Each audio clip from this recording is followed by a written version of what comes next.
Friends, welcome to Paaru's world. ഇന്ന് നമ്മൾ നല്ല ഈസി ആയിട്ടുള്ള ഒരു സാമ്പാറിൻ്റെ റെസിപ്പിയാണ് നമ്മൾ ചെയ്യുന്നത് കേട്ടോ. ഒരു കുക്കർ മാത്രം ഉപയോഗിച്ചിട്ട് നമുക്ക് എങ്ങനെയാണ് എളുപ്പത്തിൽ സാമ്പാർ ഉണ്ടാക്കുന്നതെന്ന് കണ്ടാലോ. അപ്പോൾ എന്നും പറയുന്നത് പോലെ വീഡിയോ ആദ്യമായിട്ട് കാണുന്നവരുണ്ടെങ്കിൽ ഒന്ന് സബ്സ്ക്രൈബ് ചെയ്ത് സപ്പോർട്ട് ചെയ്യൂ കേട്ടോ. അപ്പോൾ നമുക്ക് വീഡിയോയിലേക്ക് പോയാലോ. അപ്പോൾ നമ്മൾ സാമ്പാർ ഉണ്ടാക്കാനായിട്ട് ഒരു കുക്കർ എടുത്തിട്ടുണ്ട്. ഇതിലേക്ക് ഒരു പിടി പരിപ്പ് നമ്മൾ ഇട്ട് കൊടുത്തിട്ടുണ്ട്. സാമ്പാർ പരിപ്പാണ്. അതുപോലെ ഒരു വലിയ ഉരുളക്കിഴങ്ങിനെ കഷ്ണങ്ങളാക്കിയതും അതുപോലെ തന്നെ ഒരു പകുതി ക്യാരറ്റും നമ്മളിതാ ഈ ഒരു വലിപ്പത്തിൽ മുറിച്ച് ചേർത്ത് കൊടുത്തിട്ടുണ്ട് കേട്ടോ. ഇനി നമ്മൾ ആവശ്യത്തിനുള്ള വെള്ളം കൂടി ഒഴിച്ചു കൊടുക്കുന്നുണ്ട്. ഇനി കുക്കർ അടച്ച് പരിപ്പൊന്ന് നന്നായിട്ടൊന്ന് വേവിച്ചെടുക്കണം. ഈ സമയത്ത് നമുക്ക് ചെറിയൊരു പരിപാടിയുണ്ട്. ഒരു ചീനച്ചട്ടി നമ്മൾ എടുത്തിട്ടുണ്ട്. ഇതിലേക്ക് നമ്മൾ കുറച്ച് ചെറിയുള്ളിയാണ് ചേർത്ത് കൊടുക്കുന്നത് കേട്ടോ. അപ്പോൾ സവോളയ്ക്ക് പകരം നമ്മൾ ചെറിയുള്ളി ചേർത്ത് കൊടുക്കുകയാണെങ്കിൽ നല്ല ടേസ്റ്റ് ആയിരിക്കും സാമ്പാറിന്. അതുപോലെ തന്നെ ഒരു 4 വെണ്ടയ്ക്ക നമ്മൾ കഷ്ണങ്ങളാക്കിയിട്ട് ഇട്ട് കൊടുത്തിട്ടുണ്ട്. അപ്പോൾ വെണ്ടയ്ക്ക ഇല്ലാതെ എന്ത് സാമ്പാറല്ലേ. ഇനി ഇതിലേക്ക് നമ്മൾ കുറച്ച് വെളിച്ചെണ്ണയും കൂടെ ഒഴിച്ച് കൊടുത്തിട്ട് ഇതിനെ നന്നായിട്ടൊന്ന് നമ്മൾ മൂപ്പിച്ചെടുക്കണം. അപ്പോൾ ഒരുപാട് അങ്ങോട്ട് ബ്രൗൺ കളർ ആവുന്നവരെ ഒന്നും മൂപ്പിക്കേണ്ട ആവശ്യമില്ല. ചെറുതായിട്ട് നമ്മുടെ ഉള്ളിയുടേക്കൊന്ന് കളർ മാറി വരില്ലേ, അത്ര നേരം ഒന്ന് മൂപ്പിച്ചെടുത്താൽ മതി. ഇപ്പോൾ നമ്മുടെ ഉള്ളിയും വെണ്ടയ്ക്കൊക്കെ നന്നായിട്ട് മൂത്ത് വന്നിട്ടുണ്ട്. ഇനി ഇതിലേക്ക് നമ്മൾ ആദ്യം ചേർത്ത് കൊടുത്തത് മല്ലിപ്പൊടിയാണ്.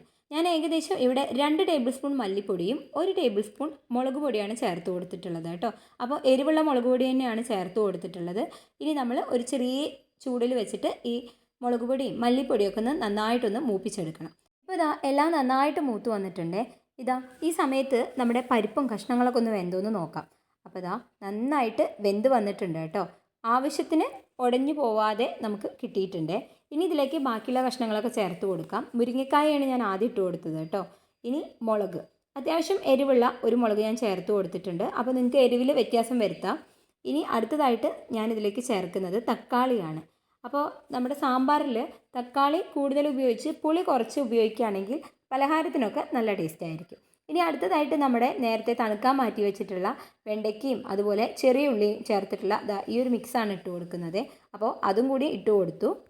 ഇനി ഇതിലേക്ക് നമ്മൾ പുളിവെള്ളമാണ് ചേർത്ത് കൊടുക്കുന്നത്.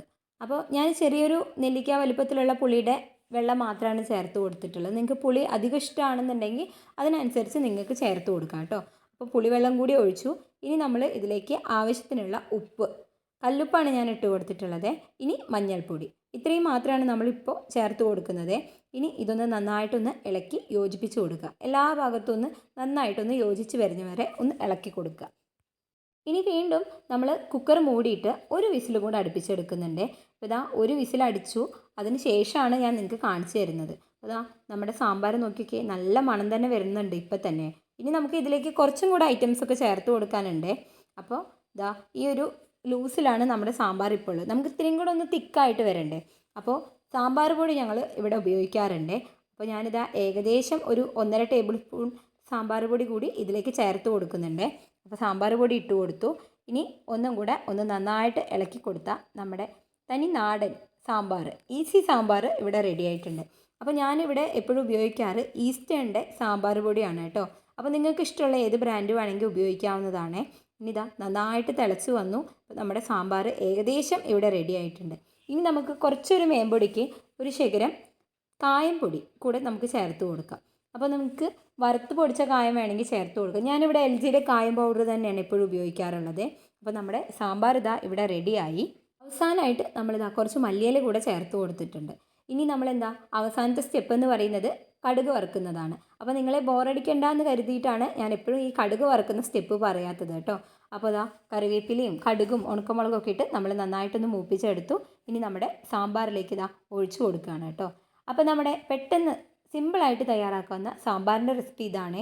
അപ്പോൾ ഇന്നത്തെ വീഡിയോ എല്ലാവർക്കും ഇഷ്ടമായെന്ന് വിചാരിക്കുന്നു. ഇഷ്ടപ്പെട്ടാൽ ലൈക്ക് ചെയ്യാനും ഷെയർ ചെയ്യാനും മറക്കരുത്.